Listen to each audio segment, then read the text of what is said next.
Hey, what's going on, guys? This is Pierre. Hey, do you ever feel sometimes you have to do everything yourself? Well, if you're just starting out, if you have successful single location or multi-location retail business, it's often easy to feel that way. And if you turn to the right people, you can also fix that easily. Been there, done that. And that's how I would introduce our exciting guest today, Bob Negen. With Susan Negen and their coaches at WhizBang Retail Training, they take retailers from shopkeepers to retail professionals. And it all started when Bob wanted to transform his passion into a business. Now, I'll let him tell that story, but what you're gonna hear is the result of going from opening a store that makes $17,000 in sales to selling a multi-million, multi-store operation retail business, and coaching since then thousands of retailers. Today, Bob comes on Retailer Secrets to give you pointers and shortcuts to running and growing your own retail business. I am super excited to share this interview with you, and you're in for a treat. Now, before I do that, last week we have launched our free webinar called Inventory Hacks, and because of one reason, it's never been easier to manage inventory than today. Yet most retailers still spend their available cash on inventory they don't need and their time dealing with inventory headaches. So here's the deal. Book an hour out of your agenda right now so I can show you our quick inventory counts that save our store owners thousands of dollars in inventory every single year and how to set it up to practically run without you. So go to inventoryhacks.com to save your seat now, and you have about a minute to do it right now before I introduce you to Bob Negen for the amazing gold he is sharing on this episode of Retailer Secrets. I've just spent the last decade learning the secrets of sales and marketing, and now I have joined a team of experts with the mission to give retailers the best possible tools for their operations. The real question is, with absolutely zero prior experiences in retail, how am I going to bring you the secrets that you need? This podcast is here to give you the answers. Join me as I learn from the best, how retailers thrive in the world that we know today, and follow along as I share only today's best secrets and practices to grow your retail business. My name is Pierre, and welcome to Retailer Secrets. Hey, so welcome, Bob, to Retailer Secrets. Well, thank you, Pierre-Francois. I'm glad to be here with you. Yeah, thank you so much. I was super excited to have you. I'm a big fan myself of marketing, business, and mindset and entrepreneurship, and I know it is a lot of what you also love and to talk about. And I felt I really connected with your content. So having you here is awesome for me and for our guests. Well, I am glad to be here. I love talking about what makes retailers successful, and I love talking retail. So we're doing the right thing here. I was actually telling Bob just before we started. I think you cannot be more retail than you are. Like even behind you, I can see retail stores, and it is your environment. It is where you are, right? So maybe to start, I would love to understand how WhizBang training got a start. And I understand, you were yourself a retailer for quite some time. Sure. So if we go all the way back, and now I'm not a young man anymore. I'm not an old man yet, but I'm not a young man. I'm 62, but in 1981, I was 23 years old. I had just graduated from college, but I had a new hobby. And that hobby was kite flying. And I didn't want to get a real job, I had this college degree and didn't know what to do, but I loved everything about flying kites. So, being young and enthusiastic and I might add, not very wise, I thought, well, I'll open a kite shop. How hard can it be to run a successful retail store? So I had $2,000. That's what I had for capital and no business experience. And I really hadn't even owned that many kites, but I was young and, I could do this. And so I went up to Mackinac City, Michigan for your listeners and viewers, if Michigan is shaped like a mitten, Mackinac City's at the very, very top. It's where Lake Huron and Lake Michigan meet. All And right. I opened one of the world's first kite shops. And of course, I didn't know what I was doing. And I didn't know how to get people into our store. And we had a terrible location. But I was willing to learn. And then we hustled. And that first year, I hired my brother. And slowly but surely, we built it up. And after 19 years, and we had multiple locations, and we created yo-yo booms. We did all this crazy, crazy entrepreneurial stuff along the way. But we won in 1999. Oh, let me go back. Well, there's one other thing. Mm-hmm. In the mid-90s, I met my wife, who was a department store executive. And she quit retail to become a teacher because she was an executive, she was a buyer, and she was burned out on retail. Then she met me, but so of course that brought her back into retail because it was a family business. And so she brought a lot of skills, right? Mm-hmm. So my brother Steve and I were, sort of the street smart entrepreneurs, right? We were figuring out on the fly, we were trying stuff, we were willing to screw things up. But then Susan came aboard, and she had all these skills that had come from training programs, right? And I remember clearly thinking to myself, oh my God, somebody actually taught her how to do this. That it was a sort of a paradigm shift, that it didn't have to be figured out, right? That somebody had already done it. And so that led to a real phase. My brother Steve and I had grown our sales every single year.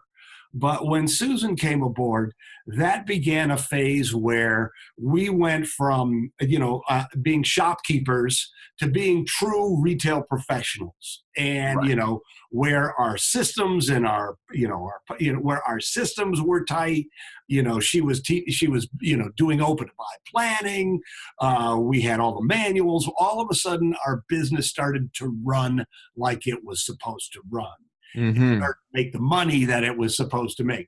It all started to come together, and it was a beautiful thing, because most entrepreneurs, we spend so much time struggling that when it all starts to come together, it's a really beautiful feeling. Mm-hmm. And it was really coming together. We were tight. We were good. Yeah. And then in 99, my brother Steve came to me. He's my younger brother. I was the founder, junior partner, and he wanted a shot at running it, right? So he came to me and said, do you want to sell? And Susan and I had already been considering doing this, becoming a trainer, helping retailers become more successful. Because one of the things that I saw was, nobody should have to do the things I had. Nobody should have to go through what we had to go through. That's right. The knowledge was there, and it was here, right? Yeah. So, and it was interesting because Susan and I and our two little boys were getting ready to go on a trip up to Mackinac City. By then we had several stores, and we were living here in Grand Haven, where where the town that you see behind us. And we were getting ready to go up to Mackinac City and work in that store for the weekend. And he handed me an envelope, and it was an offer to buy my share of the company. And we weren't an hour out of town, and I looked at Susan and I said, we're going to do it. And she said, you mean to tell me you spent 19 years building this business? It's going to take you an hour to decide to sell it? And it was like, yes, it just felt right. Yeah. And especially since, Susan and I are doing it together, and we have complementary skill sets, and we work really well together. We started WhizBang Retail Training. And so for 19 years, that's what we do, is we help in small to mid-sized independent retailers become more successful, build better businesses and better lives. So that's sort of the backstory. That is awesome. And I understand when you sold the business at that point, you already had systems in place, right? You already built, I guess, like you said, a tight operation machine that was running very well and was optimized. And I guess this is really the big challenge and the goal, right? Absolutely. And that's what we sell now, right? Yeah. And it was interesting because that's our new product, so originally our product was kites and toys and things like that. But Mm-hmm. now our product here at WhizBang Retail Training is all the things that we learned being on the floor. Now it's all the mistakes I've made. Now it's all the things that I've learned while watching literally thousands. I mean, Yeah. Pierre Francois, I have looked under the hood of thousands of independent retailers, right? I mean, how many have I talked to? What's working? Mm-hmm. What's not working? What are the best people doing? What are the people who are struggling? Why are they struggling? So, but that's exactly right. So now anybody who sort of wants access to my brain, to Susan's brain, has it through the products and the programs and the services that we offer.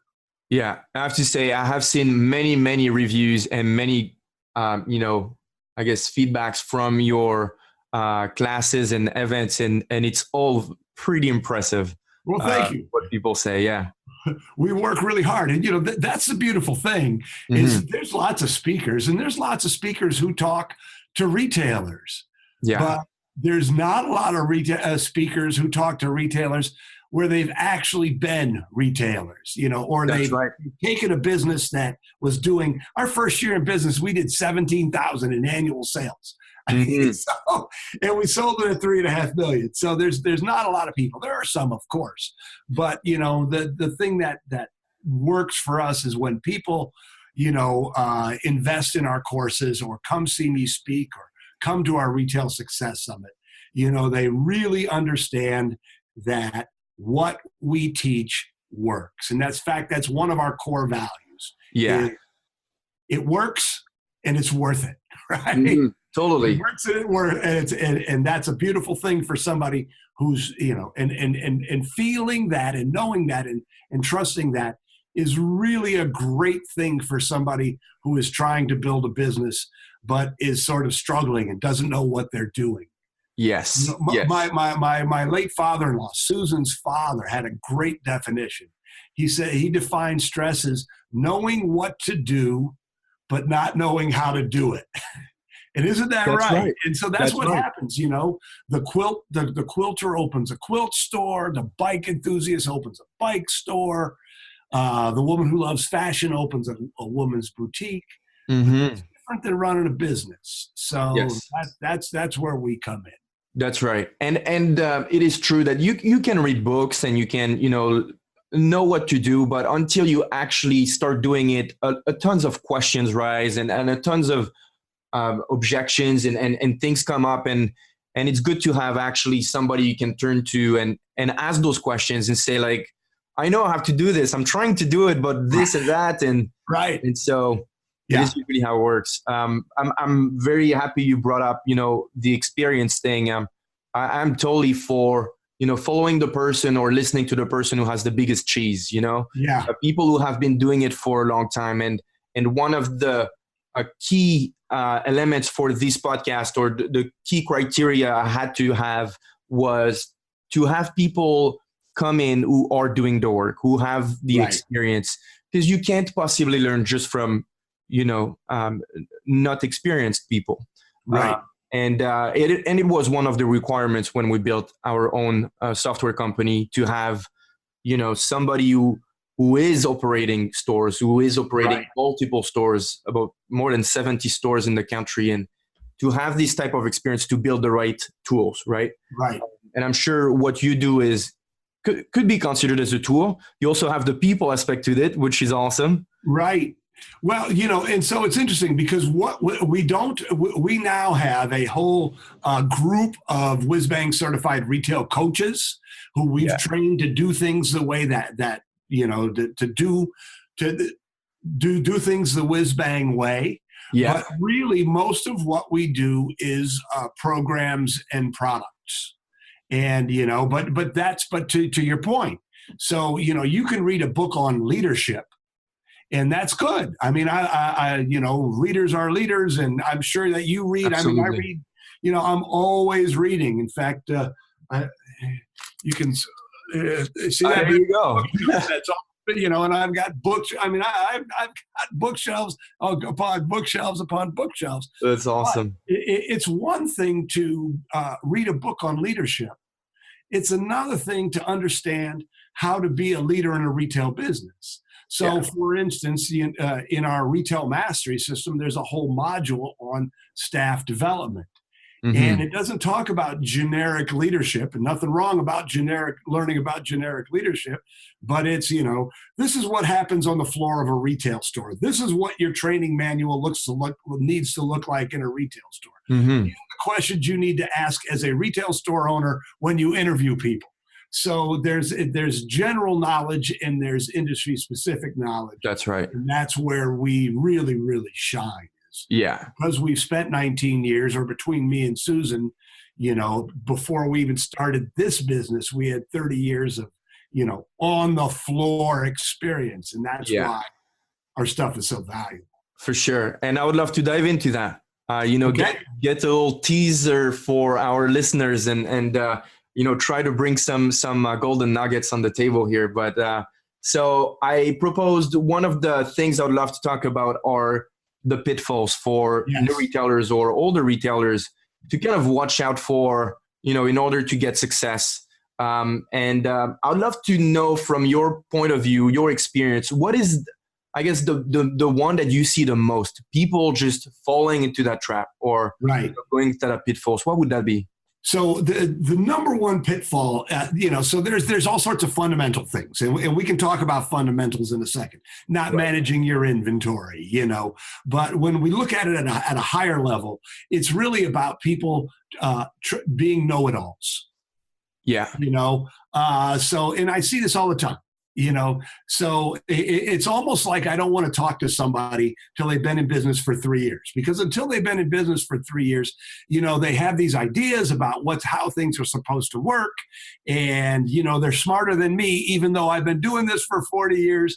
And so and this was my experience, and it's the experience, I've had this play out in dozens of conversations, is it's usually at year 2.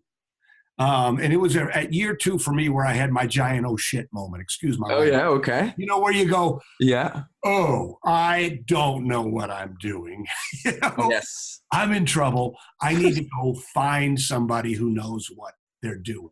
Yeah. And so, especially today with technology and the internet and everything, it's really important for new retailers, or for every retailer, to know that you don't need to know anything. You just have to be willing to go find the information. When I started in 81, there were no books on running a small independent retail store. There were no, so my colleague Dan Sullivan, who's he's in Toronto with you, strategic coach. He's got this. He's really talking a lot about this idea of who, not how. And I'm making that part of my business mantra also. So I'll just use the example of retail. And if you don't mind, it's going to sound a little pitchy, but that's okay. Is that all right? Let's do it. Of course. So, so somebody opens a store and they don't know what they're doing. So now they can say, oh, I don't have any money, or I don't want to invest any money. I can figure this out. Right. Or they can say, wait a second. Here's a program, the Retail Mastery System. And, you can look at the list of testimonials. You can see that it's a money-back guarantee. And you can go, wait a second, who can teach me what I need to know? Right. Not how am I going to figure this out? Because here's the problem. You don't have time to figure it out anymore, right? No. With social media, let's say, so right across the street is a woman's clothing store, and they're doing pretty well now, right? But here's the problem. If you open a woman's clothing store and you don't know what you're doing, and the first 10 reviews on social media are 1 star, you're kind of screwed, right? When I was coming up, we had a lot of time to make mistakes. You don't have a lot of time to make mistakes. Your challenge is to amp up as quickly as possible, to build your skills as quickly as possible. So when you say, what's the biggest mistake? I think one of the biggest mistakes is not saying, what do I need to know? Where is this information? How quickly can I get it? How completely can I get it? Do I need a coach? Do I need a consultant? Do I need to buy a program or a product? You need to get yourself up to speed as quickly as possible. Yeah. Does Yeah. that And make sense? it makes total sense. And I actually love the saying you can either earn your way in or you can buy your way in. That's right. And definitely buying it is quicker. I'm making that note. That's a great quote. Yeah, totally. It is very true. I know when I'm a big advocate of training and masterminds and all this. I'm myself part of a few. And the first training I got was in sales. And I was blown away first by the amount of things I thought I knew and the amount of things I never knew, but I didn't know. You know what I mean? And once I got into this place where I was starting to know more, I realized, oh my God, there's so much I don't know, but already what I've learned is helped me 10 times. And I don't, you come to this place where you're like, I don't understand how I did before. Right. You know, if you don't think another Dan Sullivan quote, if you don't, if you aren't flabbergasted by how stupid you were a year ago, you're not growing, right? So that's right. It's true, you know, and to this, you know, so now I've been, you know, a successful or mostly successful entrepreneur for, 40 years. Yeah. And it becomes, it is even more real to me now, this whole idea of, okay, what do I want? Where am I going to go get it? Just who, not how. You know, we've got a couple projects going on right now. And the question that we ask internally is, who can do this? Who can help us get there? Because so for instance, what we're learning how to create a sales team. Yes. I can figure out how to create a sales team, but it's going to take me 3 years to get it all dialed in, right? Or I have a friend who's a sales coach, to your point, and I can hire him, and he'll be expensive because I've used him in the past, but that's okay because I'm going to get where I want to get quicker, and the amount of money that I will have at the end of that 3 years is going to be significantly, in multiples of 10, what it would have been if I had figured it out on my own. Right. And it is, I think it is so important, and it is hard to see how important it is, because I think one of the biggest problem as an entrepreneur or business owner is being overwhelmed, right? And what happens is when you're overwhelmed, you procrastinate on things you have to do. And the reason is because I believe we're focusing on how. We don't know how, so we focus on how, and now we're procrastinating because we need to learn how. But if we actually switch to who, now you're going very fast and you're not procrastinating anymore. Right? That is exactly right. And it goes back to my quote about stress, knowing what to do and not knowing how to do it. Right. And, and that's exactly right. So when it comes to procrastination and all of these things and confidence and all of these things come from getting yourself out of your store, out of your head, and out there and being proactive about growing. So I have a model called the retailer's journey. And the retailer's journey looks like this. You start as a shopkeeper. And that's what I was, right? I mean, just a guy who owned a shop. And everybody starts as a shopkeeper.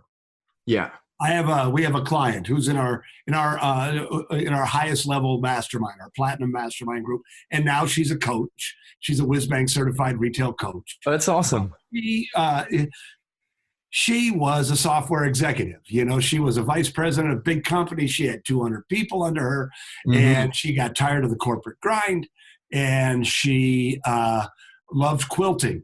And there was a little quilt store for sale, so she thought, well, I'm going to buy this quilt store. How hard can it be to run a retail store? That's right. I'm a hotshot business person, right? Yeah. Well, she went from having 200 people working for her to having 3. And she realized she was in a whole different sandbox.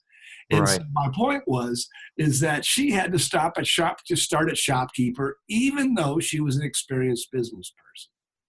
And then the next phase, sort of the middle phase, is retail professional.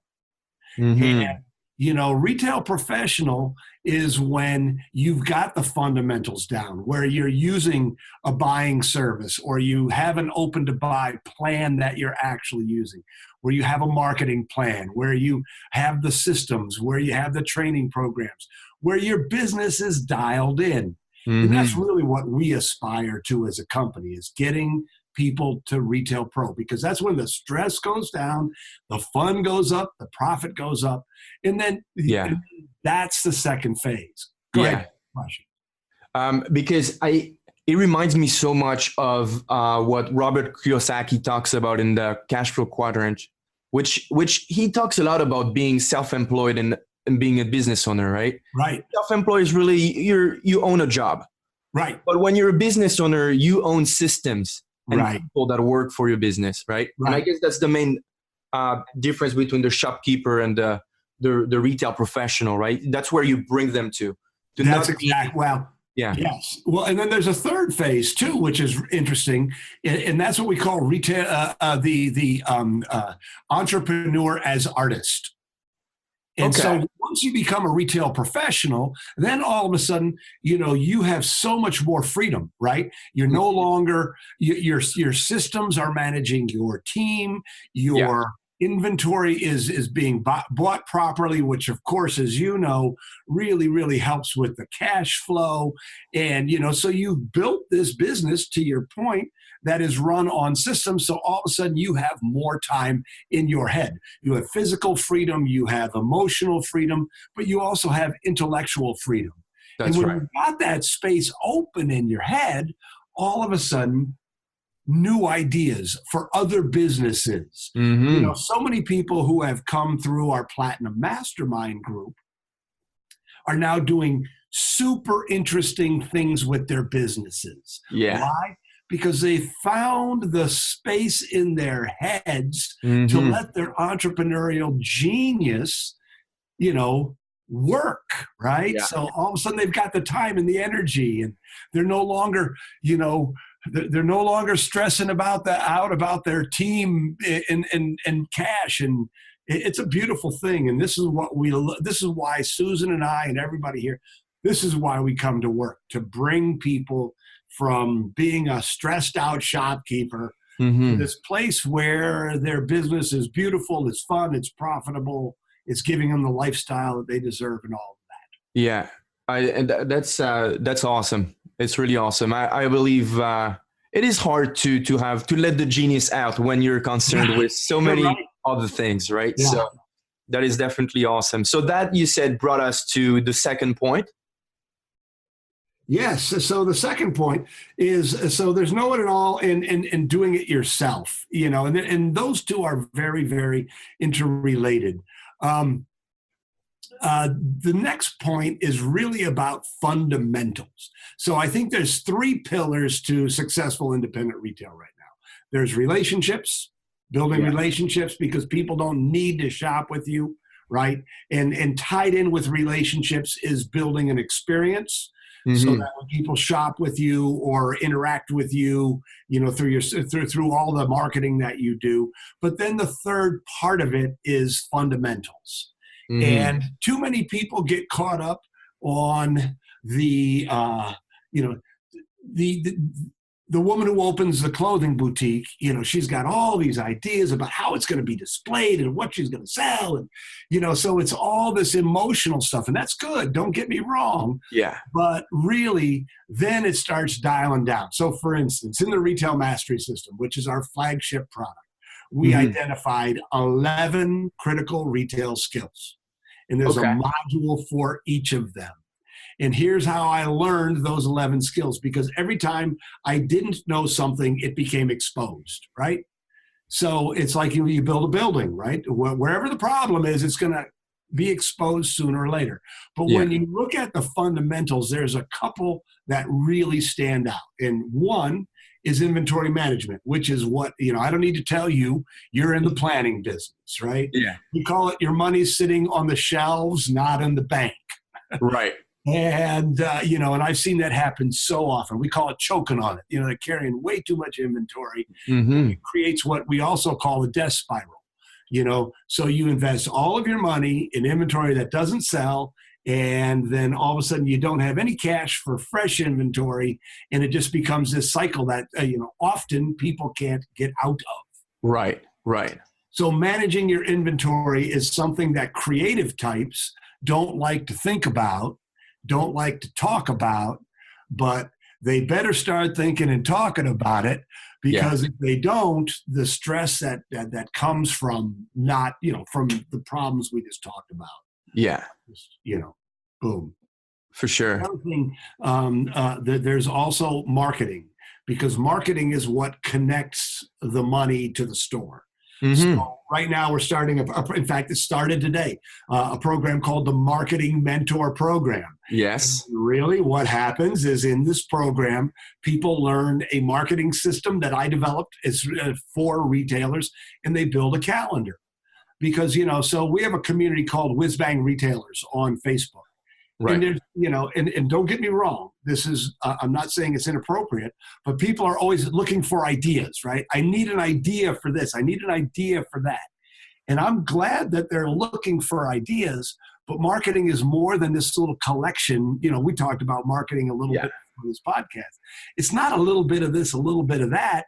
It's understanding a system to get people in and to bring them back. It's all about building an ever-expanding customer base of people who are going to shop with you regularly.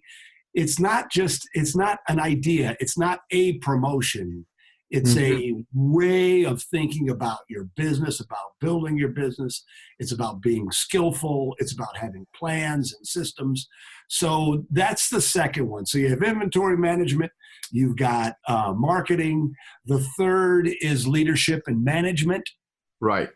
And, this is the big problem for most independent retailers, right? You don't have to have a degree in leadership to open a store. That's true. And there's a whole thing around that. Excuse me. There we go. I apologize. So, and that's one of the places that that's one of the things that we teach. And this whole idea, that management is telling people what to do. Leadership is getting them to want to do it. That's right. And, there's that whole thing. So this is another one of those key skills that gets developed on the path from shopkeeper to retail pro. And then the final one is really about, and there's also, there's store operations, there's visual merchandising, there's all those things. But then I think the final one is, or the fourth big one, is this whole idea of personal business skills.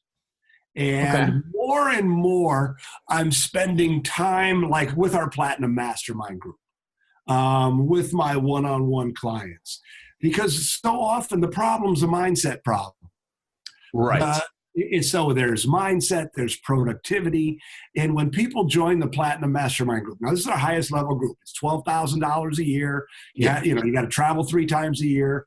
But always, and these aren't my words, this is their words, they come in and they're a hot mess, right? Because they have a successful business. They often have several stores, and they're doing, several $1 million a year in business, multi-store, multi-million-dollar businesses, but they got no life. Yeah. They're not having any fun anymore. It's because, so much of it is, they're still running the business like it was still that, a single store, not that they're running a business, right? They're still, they're shopkeepers with a real deal business. So, this whole idea of mindset, confidence, productivity, managing yourself, because when you manage yourself correctly, all of a sudden everything starts to, then you carve out the time. We talked about having priorities. Then you carve out the time to build the systems. And you carve out the time to go to the conferences. And you carve out the time to do the things that you need to do, but aren't making the time to do it. Right. And I guess there is always a time for being an entrepreneur, and you at some point will need to switch to being a CEO, right? To have more things in place, and the role has to change a bit. Absolutely. I call, and I see this a lot, I call them brute force retailers. You know, Yeah. they're just doing everything themselves. I worked for a pet chain. Did some training for them. They had 30 some stores, but I'll tell you what, the owner, he was doing it all. And I'm like, dude, you need to back up. And Yeah. he's a brute force retailer. I see it happen all the time. But Mhm. it's not sustainable as a lifestyle. You know, Yeah. you do all this work, you build this thing, and you should be building it for yourself and your family and your lifestyle. And that to me, that's what I love to see. Like I got a little sidetracked from the Platinum Mastermind group. They join as a hot mess, but then they start to understand that they don't need to do everything, Right. and they get the support of other people in the group to start doing that important work. They start building the systems, they start building the processes, they start Mhm. building the structure, and then all of a sudden they've got time. It's working. They're going on long vacations and Right. loving it. So that's the goal. And you know what's beautiful about it, I think, is when you understand kind of the different stages of owning and managing your business, you actually know where to go, right? Right. You know you will start as a shopkeeper, and it's a beautiful journey of the entrepreneur, right? You start something and your role is always going to change, it's going to Right. evolve. I And love it. the beautiful thing is when you want to be the professional, or you want to be like you said, the I guess the CEO, or the the retail professional, I think it was, and there was another Yeah, level. Um, Now you know what are the steps your business will need to take at some point, and that's yourself will need exactly to right. switch your role, right? Because sometimes I guess we just think, oh well, I'm already doing it, and I just need to do more of it. When Right. really you just need to change role and empower others to take other stuff that you were doing, and it's great. And that's exactly right. And so the model that we teach, in the model that we use when people join the Platinum Mastermind group, we also have another group that's similar called the Business Breakthrough Accelerator Program. When we do one-on-one coaching, and what we've taught our coaches is the model is always to start with a vision statement. And we learned this from Ari Weinzweig, the co-founder of the Zingerman families of businesses. And Mm-hmm. Ari's going to be the keynote speaker at our summit this year. But so it always starts with creating a vision for your business and your life. Yeah. Once you have that end game, then you just need to start filling in the blanks. What do I need to know? What do I need to do? And then you're very proactive about trying to get from one place to another, Mm-hmm. rather than just sort of, most people are just wandering around in circles Yeah. and wondering why they're not getting anywhere. When Mm-hmm. you connect yourself to a group or a program or a person that has been there, that person, it's the who, not how, can Yeah. connect you to the straightest path. And to your point, then you're thinking like an entrepreneur, Right. not like a shopkeeper. Mm-hmm. Yeah, definitely. And what I like about splitting or segmenting of also different areas of the business is it helps a lot to be able to measure them. You can then go and say, because every time you I guess get one part better, another part is going to suffer a bit, and you'll have to readjust it. And as you grow, you always have one that is lower than the other one, and it's good to separate them to be able to measure and say, right now our marketing is great, but we're suffering a lot in leadership and staff Yes. management, and it's time to put some emphasis into that, and then to reassess those different parts. Right. Yes, yes, absolutely. And, Mm-hmm. and that becomes, and that problem it will never go away.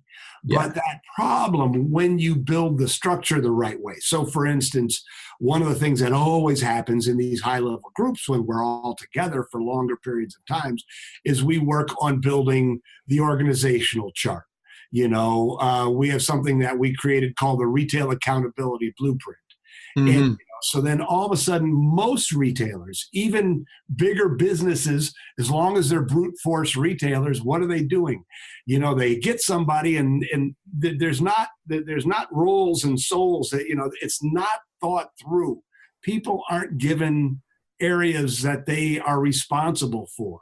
So to your point, When you start thinking about it, all of a sudden, when people are responsible for their area, then when you as the entrepreneur are having problems, you don't go, oh, we have to shift. You just go to that person.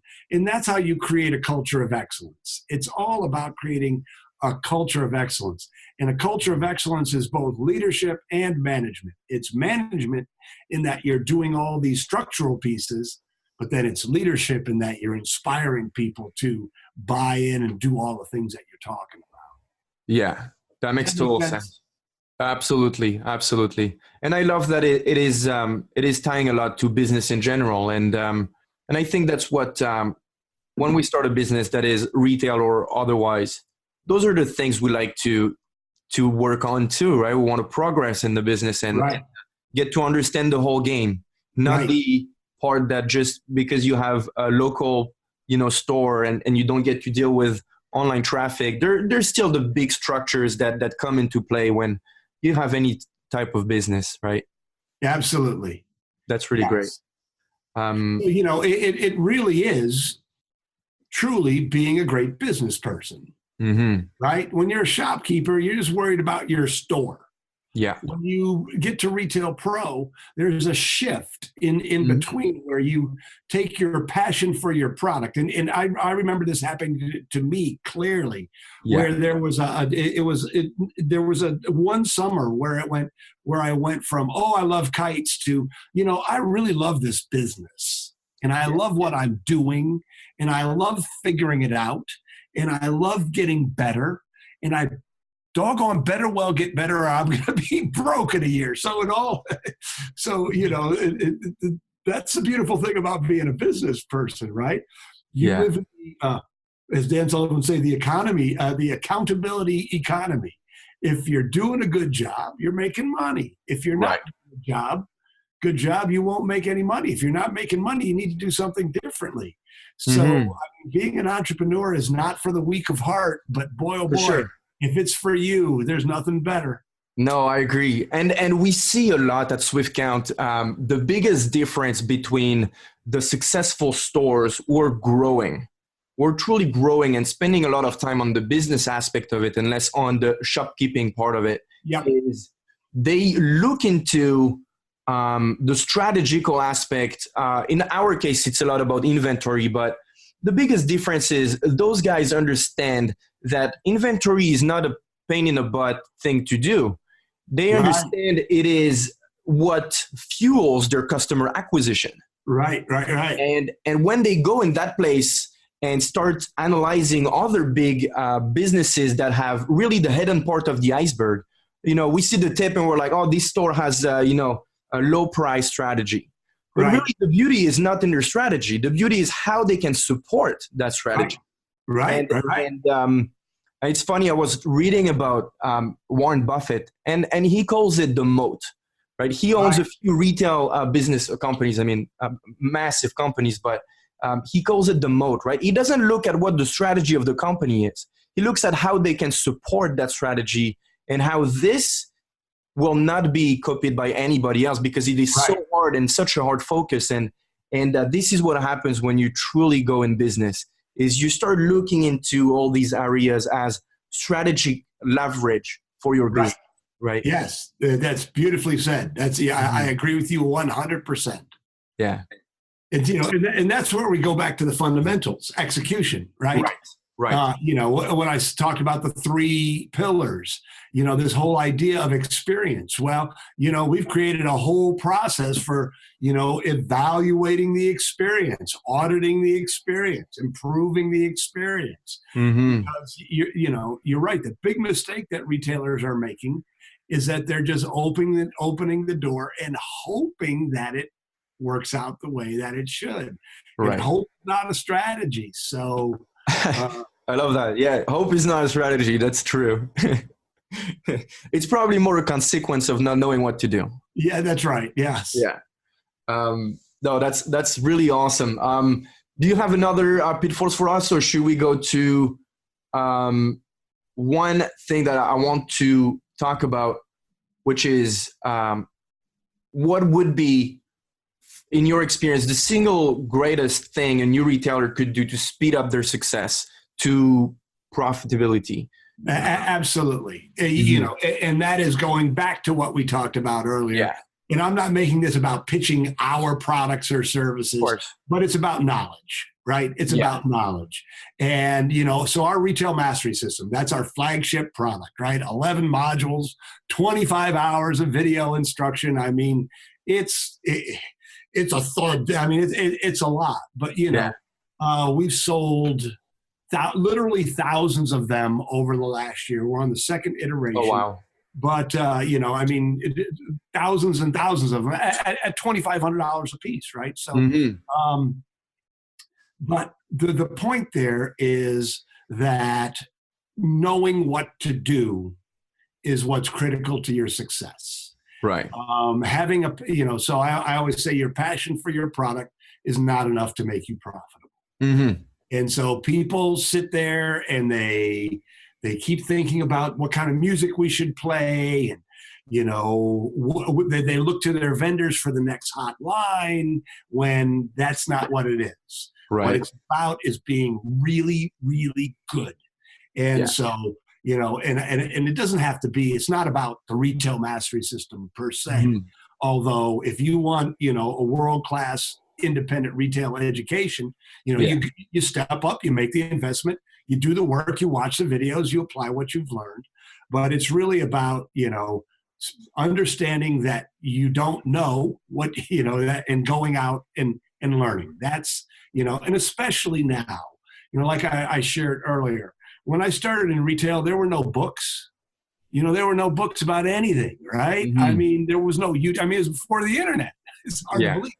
But, you know, so even if you don't have any money, you can go on and Google things and learn things for free. And so I did a video once where I talked about sort of, you know, the path to success. And there's different ways. And the easiest, or there's free and short. You know, we send out a tip of the week, right? And it costs nothing. It's good. It's valuable, right? Yeah. I do a blog that's 10 minutes long called Real Retail TV, a video blog. Yes. It's free. It's short. But it's not enough.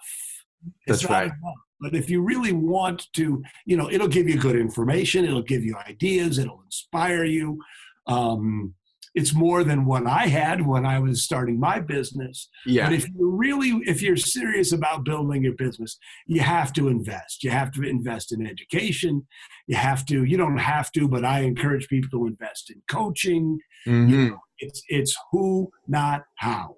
Yeah. I want to get from here to profitability as quickly as possible. And it's amazing to me, people will spend $5,000 on blacktopping their parking lot, but they won't spend $500 on a program that will give them the skills they need. Yeah. Now, of course, Pierre, I'm coming at this from a very, very biased perspective. No, but to your point, that's what I believe. Yeah, I 100% agree. To your point, I mean, I have been in many programs, and at SwiftCount, I mean, we have a similar goal, that is bringing retailers to profitability as fast as possible, and I guess we're taking different approach to it. But what we've seen is SwiftCount, we had a free plan first. We had a free plan that was accessible to anybody. The problem with that is nobody in the free plan was doing the work. Right. Yeah. And the truth is, those who pay attention. Yeah, that's right. And we have a much better success by deleting and cancel. Like, we don't have the free plan anymore. Yeah. Because it is not helping anybody. Yeah. Yeah. That's right. So, they don't do the work. And so with our retail mastery system, this is another example of what you were saying. And with our retail mastery system, we originally had a total 100% forever, 100% money back guarantee. Yeah. You know, and so people would return it 2 years later. But what we found, there's two things about that. The people who returned it for their money back never opened it. Right. So we'd come back and one module, this is when it was all DVDs and CDs and came in a big box that weighed 20. Right. So they'd send it back, and one module was open, and all the rest were still in the plastic labels. And it's like, so in addition to our money back guarantee, we also had another guarantee, which is if you don't open it and you don't use it, it's not going to do anything for you. Right? So, but what we found was we made the guarantee 90 days because not that we didn't guarantee it 100%, but if we made the guarantee 90 days, it sort of forced people into using it because, to your point and to your service, once they're into it and seeing the benefits, then they start to use it. So our question was, from because we're always focused on the customer, making sure that we're doing what we can to help them become more successful. So when we asked ourselves, what can we do to get them working in it and working on it sooner? That's what we did. But to your point, if they don't pay, they're not paying. Yeah, and I believe the content out there that is free is necessary to get in the right, to fueling the brain right, getting the right information, get the right environment. And I would always advise anybody who talks to me or newer in business to start following people in business, to start fueling their brain with the right information. And this is a great way to do it before stepping in. Well, and absolutely. And this whole free and short thing, it's also a way to vet the experts, right? So, I get a lot and I watch a lot, and people give a free report. Well, if I sign up for a free report and it's crap, I'm like, okay, that tells me something. If they give me something that's valuable, I'll start to read more. And I've become very, very good at understanding who's got the chops, right? Because I've got the chops, Right. I know what I'm looking for. I know when I can smell when somebody knows what they're doing. And I can also smell when somebody's just out there trying to, pick off the rookies, right? And so one of the things that, to your point, if you start reading our tip of the week and you go, oh, these guys know what they're talking about, you're more likely to make that investment. Yeah. Yeah. So guys, if you want success, profitability as quick as possible, first of all, don't be a know-it-all, right? Don't be a know-it-all. Stop trying to do everything yourself and go find somebody who has done the work and knows the shortcut. Not that there are shortcuts for everything in life, but if nobody told you, you have to look right and left before crossing the street. I mean, it's good to learn from somebody. That's right. And especially somebody who's made mistakes, and that's the whole thing. And who knows your industry, especially in retail, because retail is a different business. I gave the example of my friend who was the software executive. It's a different business, So there's lots of generic business stuff out there. Of course. If you're trying to build a retail business, find somebody who's built a retail business. Yeah, absolutely. And I know you have a conference coming up. It is this summer, right? Yes.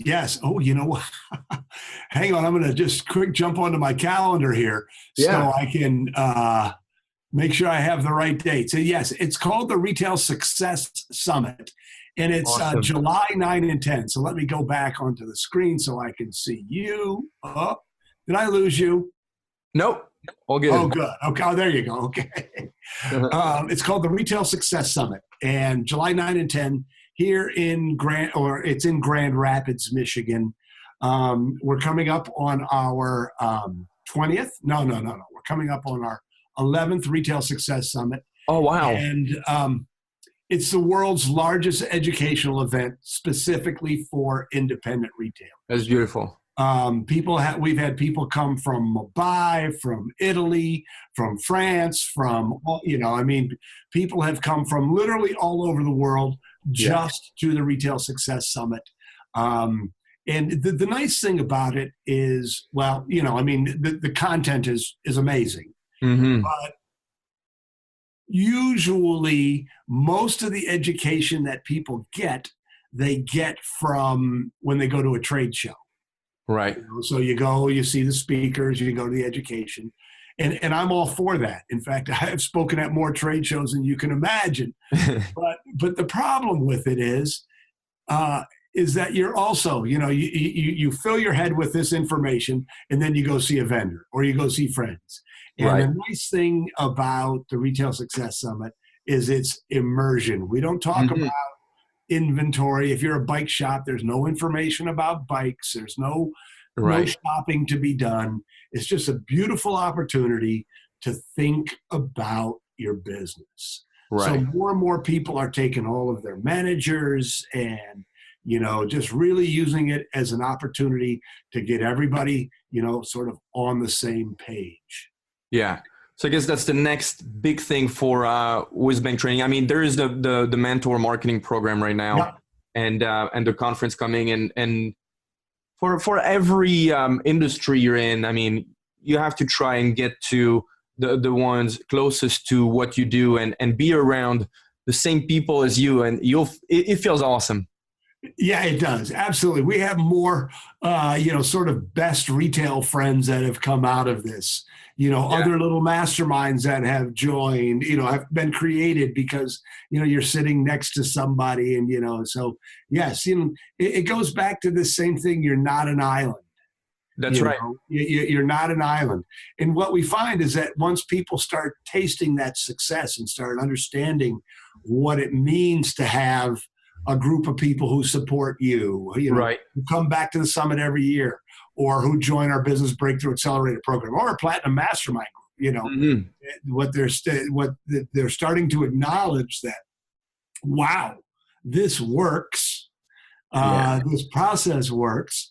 It's not an expense; it's an investment. Mm-hmm. And so then it just accelerates their growth. You mentioned masterminds. I've been a part of several masterminds, some of them very, very expensive, and it's worth it. And it fuels passion. It does, and it gives you confidence. Mm-hmm. I think confidence is the most important thing any entrepreneur can get. And the problem is if you're living, Susan coined a term called it business lonely. If you're business lonely and it's just you and your team members, and then all of a sudden you've got somebody who's sort of picking at you, how you get an employee who doesn't, who doesn't agree with what you do, and it just starts to wear you down. For sure. And getting out of that bubble and getting into a room filled with people who are doing what you're doing it's really, really a wonderful experience. Yeah. If you're not around people like yourself and like, you need to get out there, go find the conference, go to Retail Success Summit and get around people and get the right information in the head and fuel your passion and be around the right people. And it will truly be, I believe as well, the biggest accelerator to getting some success in business. There is a question, Bob, that I love to ask anybody who comes on, and it is, what is your favorite thing to go buy in a store? What is the one thing that you will never buy anywhere else than in your store? Oh, in a store that I won't buy online? Is that? Yeah, I mean, I have myself a few things I truly enjoy, and I would go and always buy it in that store because I love it. I see what you're asking. Yes. No, there's so Zingerman's. So Ari Weinswag is going to be the keynote speaker at the Retail Success Summit. He's one of the smartest business thinkers I know. He's written, in fact, I can see 4 of his books right in front of me. Right Awesome. there on my bookshelf. But I mean, he really is a great business thinker, and we're so philosophically aligned. But what he did something almost exactly like I did. He started a little deli. He and another guy started a little. There weren't any good Jewish delis in Ann Arbor, Michigan. Yeah. And so they went into a little space that had been deli twice before him and didn't make it a success. And now they have a whole family of businesses. And the last time I talked, they were an $80 million company. No, 70 million. But they're probably 80 now because, they're really, really great. But so Zingerman's, so my son goes to the University of Michigan. Okay. And so whenever we go to Ann Arbor, I try to make a point of going to Zingerman's because Pierre Francois, it's a clinic. It is a clinic on how to run a retail business. So, and they've got $300 a pound hams from Iberia, and everything is, it's all foods, right? Mm-hmm. Everything is so incredibly curated. So it's going to be delicious, but then they also have it signed correctly and they have their own font. And, because we know Ari, and Ari actually taught Susan and I this visioning process that we use. Yeah. I just love being in there because, there's other food stores. In fact, we have clients who have food stores. Right. But, so the last time I was there, I left and I said to Joe, I said, oh my God, this is the first time in years that I haven't spent over $100. I always, I don't need anything from that store. I don't need fish from Corsica. I don't need, I don't need expensive ham, but it's just done so perfectly. You just can't help but spend money, right? It's just it's beautifully done. So that's awesome. Your listeners, if anybody is ever and you're a retailer and you're in Ann Arbor, Michigan, you have to go to Zingerman's because it's a clinic. And even if you to see what they do, go online and subscribe to their catalogs because like I said, they're just brilliant business people. And, and the other thing that I love about it is they're expensive, not because I like spending, but I love, being a business guy, being a retail guy. I love this whole idea that if you're good enough, you can charge more. Right. And they got no problem charging a lot. And I just laugh. Watching myself spend way more than I normally would or should. Yeah. But I'm just doing it because the people are trained. Everybody knows what they're doing. It's just brilliant. That is great. Thanks for that. You're welcome. What's a good place for people to go learn more about you, WhizBang training or the conference itself? Yeah, absolutely. So if you go to WhizBangTraining.com, WHIZ, bang, BANG, training.com, you can sort of get the lowdown on, you can subscribe to our free email tip of the week there. You can learn my video podcast, which is called Real Retail TV. Yeah. Is there. You can learn about all of our products and programs and services, including the Retail Success Summit. There's one other thing that I'd like to point out is we have a Facebook group, a closed group, but a free group called WhizBang Retailers. And there's, around 3,000 members in it and, really robust conversations. It's a great place to find out. But yes, we would, if you're watching this and you're a retailer, we would love to help you become more successful. And, that's our passion. That's our mission. And we would love to do what we can to help you. Awesome. Then I'll leave it there then. It is perfect. Okay. Thank you so much for joining us on this episode of Retailer Secrets. And please go check out Bob and WhizBang Training at WhizBangTraining.com. And, join the Facebook group and start getting around the right people. So thanks again, Bob. And we'll, I'm sure, be talking again soon. Great. Thank you so much, Pierre-Francois. Appreciate your time. Hey, wasn't that awesome? Hey, I've got a free live webinar for you called Inventory Hacks, happening in the next few days that's going to help you specifically with putting true inventory management on autopilot in your store. If you've been struggling with inventory, sucking up all your time and available cash, then you need this webinar because, among other things, it reveals how to accurately know your inventory levels without struggling with consistency or needing highly qualified employees. Go to inventoryhacks.com and save your spot now for free. The reason why I'm doing this is because by working with store owners and giving them the tools to manage their stores, I realized that a big pattern in their success was not the tools alone, but how they were using them in very specific ways. And unless I share with you what I see, the systems successful store owners have in place to get their time and cash back, then I won't be able to help you with the tools. So all I need you to do is go to inventoryhacks.com and register your free spot. This webinar is happening live and it is limited to only 100 spots, so make sure to secure it now. Don't wait the last minute when there are no more spots available. So just to recap, you're getting live access to our free webinar, Inventory Hacks. This will help you implement true inventory management on autopilot in your store, including how to accurately know your inventory levels without struggling with consistency or needing highly qualified employees. Just go to inventoryhacks.com and save your seat now. I will see you on the webinar.